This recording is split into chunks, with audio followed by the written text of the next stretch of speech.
kapatid, pakinggan mo ang tibok ng iyong puso. May nahanap ka ba na hindi kayang ibigay ng mundo?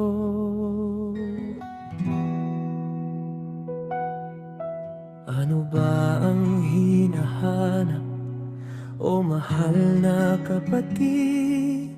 Kapayapaan ba o yaman na sa mundo'y batid?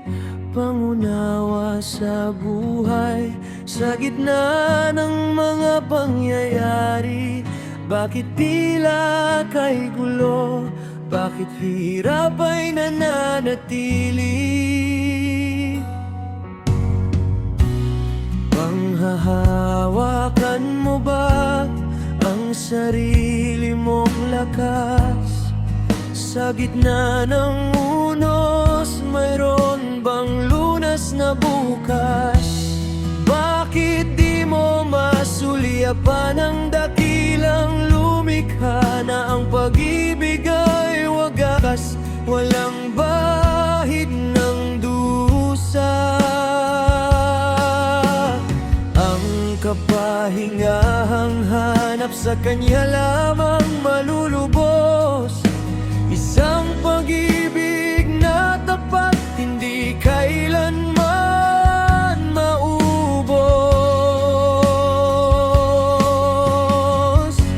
Hayaan mong lahat ng hirap sa kanya ay ibigay. Ang pagkapagod at takot sa krus niya ay alay. Matutong sa kanya iasa ang bawat mong hakbang, sapagkat sa kanyang bisig ika'y hindi magkukulang.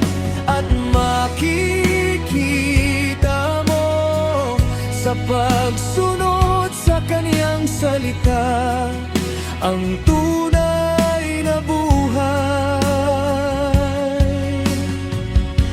Doon mo lamang makikita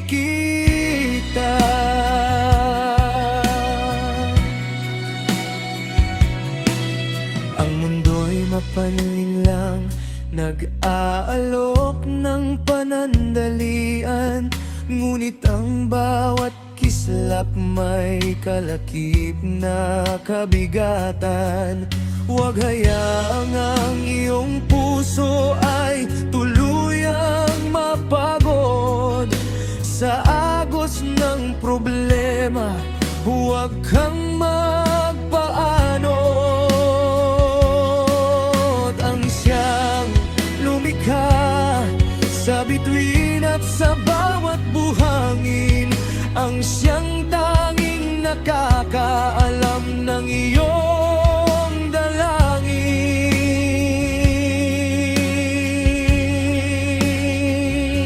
Lumapit ka, huwag nang mag-alinlangan. Sa kanya ang kaligtasan, sa kanyang katuwiran. Ang kanyang mga utos ay tanglaw sa kadiliman. Ang kanyang pangako ay tapat magpakailanman. Iwanan ang sarili at ang Diyos ang itaas. Doon mo matatagpuan ang tunay na lakas. Hayaan mong lahat ng hirap sa kanya ay ibigay. Ang pagkapagod at takot sa krus niya ay alay. Matutong sa kanya iasa ang bawat mong hakbang, sapagkat sa kanyang bisig ika'y hindi magkukulang. At makikita mo sa pagsunod sa kanyang salita ang tunay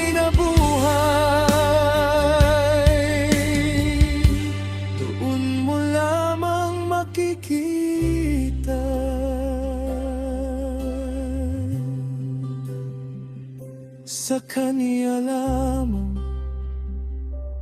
kapatid, wala nang iba.